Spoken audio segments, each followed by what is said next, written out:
It's Christmas Day of 2003. We are in Baghdad, Iraq. This is Camp Victory. Merry Christmas, everybody! I actually went here. Did you? Yeah, I flew on a helicopter from Spiker to Victory. Never been in a helicopter. Or it was I think it was a Chinook. I think it probably was. But anyway, you know. Those like the bigger helicopters Yeah, with the two-sided doors? Yeah. Got It's blah, blah, blah, complicated. But we were going to go get some supplies, and a sergeant took me with him, and man, this place was like luxury. So I lived both in a tent at one point and then like a tin can at one point. Damn. And so we get to Camp Victory, and it's like, oh man, you guys got air conditioning? You got a movie theater? This place is awesome. There's a bowling alley. I don't know, it was cool. It was like, man, why am I here all the time? So the show opens with Queen Terry, Sable, and Dawn Marie. What a squad. Vince McMahon's hand-picked helpers. Oh, that's a good word for them. Handing out gifts to the crowd. I love it. All the troops. You know what? This is the one time I approve. There's one man that does not approve. Who? Vince McMahon. He comes out and he says, he says, if anybody doesn't need a handout, it's you.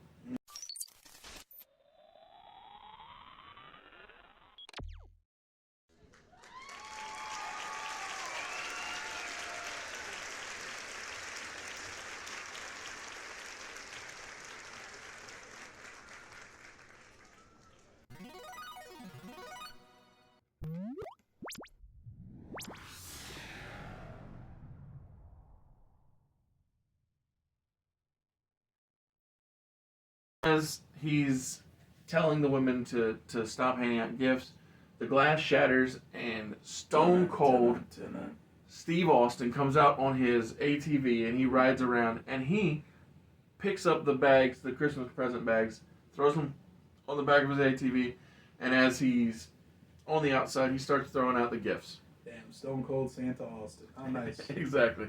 And so the new sheriff in town, he gets in the ring and he looks up and down at the ladies and he says, get to stepping. And he says to Vince, who is not too happy at this point, he says to Vince, I'm shocked. I can't believe that. He says, tonight you will face 3 redneck challenges. Let's call it the redneck triathlon. And he says, the first challenge is a beer drinking contest. Damn, I wonder who's going to win this. Don't you worry, Vince. I'm going to let you prepare, and we'll go one-on-one after our first match. Oh, cool. So you're going to sit out on ringside? No, he's just going to let me go back and get prepared, right? Got it. And so the first match is Doug Basham and Danny Holiday Nice. coming out for a tag team match against Rey Mysterio, Nice. the Intercontinental Champion, and Chavo Guerrero. You love it. You love to see it. So, just like you had said when Doug and Danny took on the NPAA, the former Basham brothers, but in this case, Doug and Danny, they fall to Ray and Chavo, and the crowd is happy. Woo! So Chavo hits a frog splash on Danny Holiday. Ray hits the West Coast Pop on Doug Basham. 619 West Coast Pop combo. Exactly. 1, 2, 3, both men fall. And Tres Hombre Dominio dominate the opening contest. And a graphic pops up saying Eddie Guerrero is challenging JBL for the television title in the main event here tonight. So no wondering, no thinking. We all know what the main event will be. You'll love to see it. Up next, Stone Cold and Vince McMahon have a beer drinking contest, and as you might have guessed, Austin is capable of completing more beers than Vince. Absolutely staggered. Vince spits up after having just a few, and he can't take any more. Well, I mean, Vince has such a refined palate. Like, just a common man's beer Exactly. isn't going to do it for him. And so Austin is up 1 in this triathlon. Up next is a traditional 3-on-3 tag team match, not the Smackdown chaotic match, because here on It's this a regular 6-man. here on this Tribute to the Troops episode, we're gonna basically keep things in ring. Yeah, that's fine. Like, everybody in the crowd is a living weapon, so we're gonna keep things in ring. No reason to bust out any more weapons.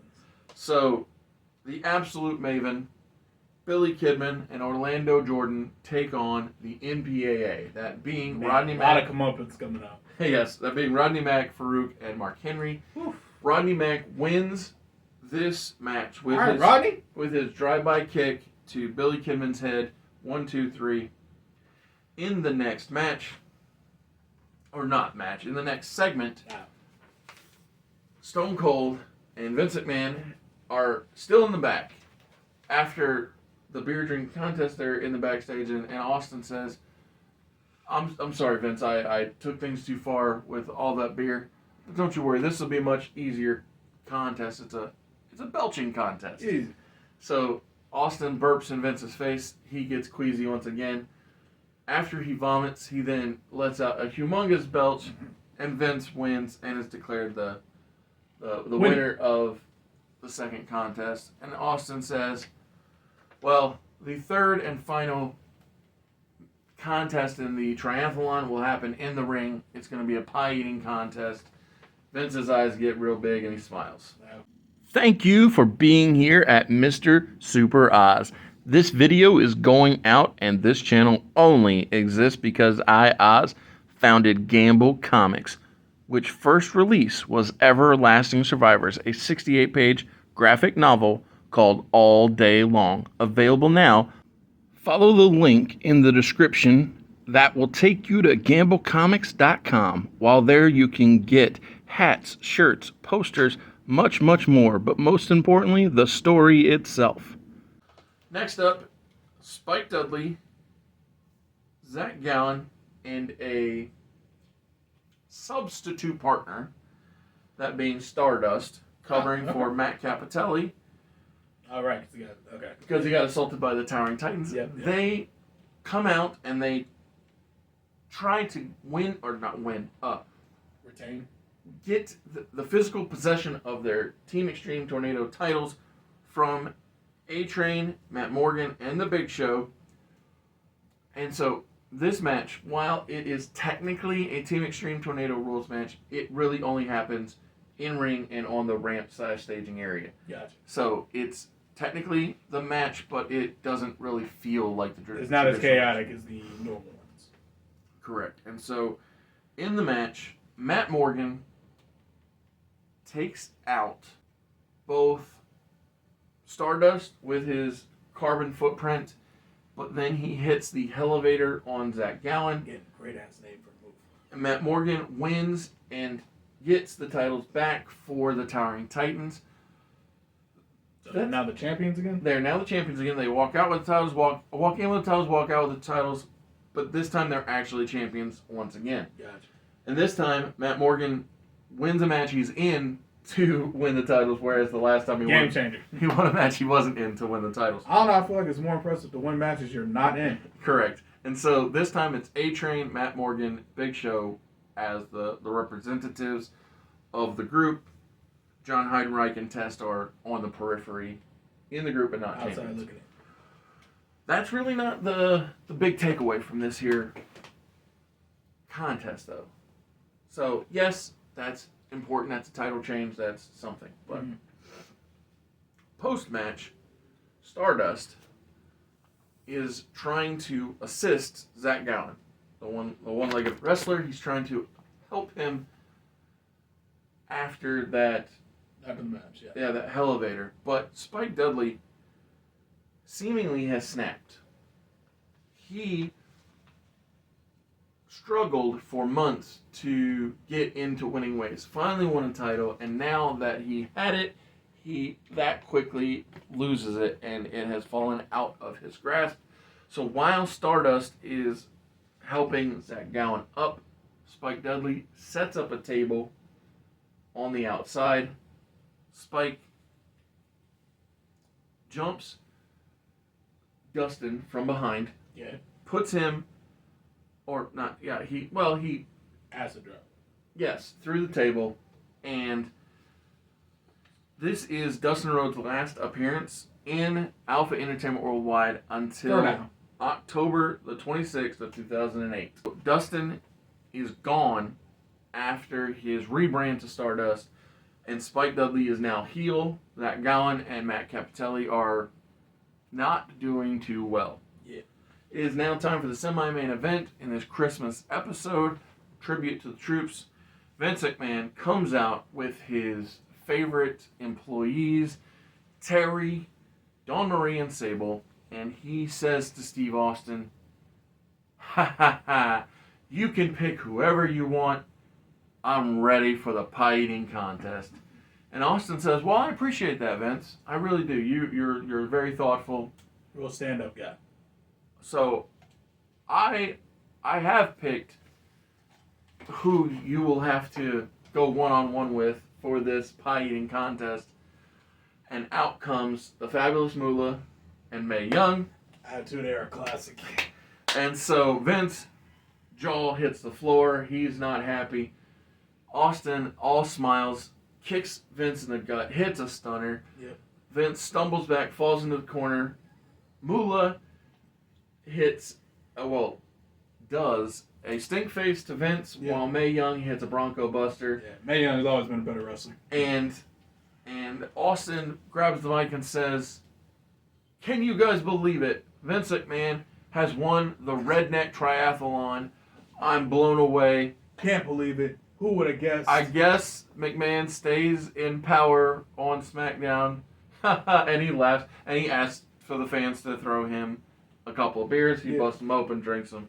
Him and, you know what? I'm just gonna make this the case because there's no reason not to. Austin, Dawn Marie, Terry, and Sable walk out together. Ah, that's lovely. And so Vince not only has been humiliated by Mae Young and along with Mae Young and Moolah. They go too. But my point is, he loses his assets that he had been using. I get it. That's the reason. And so in the main event of the Christmas episode, Are we sending the crowd home happy? You know we are. John Bradshaw Layfield loses the television title to Eddie Guerrero, and we end the year of 2003 on SmackDown with a happy new television champion, and also Ray and Chavo open the show with victory, MPAA win. Like, it is, I mean, Spike Dudley turned heel. There's just big things happening here on this Christmas episode. I feel like most of the real life tribute to the Troop shows were just happy fun. They were mostly house shows, exactly, that happened to air on television. Whereas here, which isn't bad. Yeah, no, I'm not saying it's a bad thing, but I'm trying to make this a very relevant and impactful episode. And so going off the air, Rey Mysterio, Intercontinental Champion, Eddie Guerrero, television champion, Chavo, really handsome, and, you know, kind of the odd man out at this point, but in ring with his brothers in arms. And so we close out the show with Tres Hombres Dominio standing tall here at Camp Victory. Love it. Merry Christmas.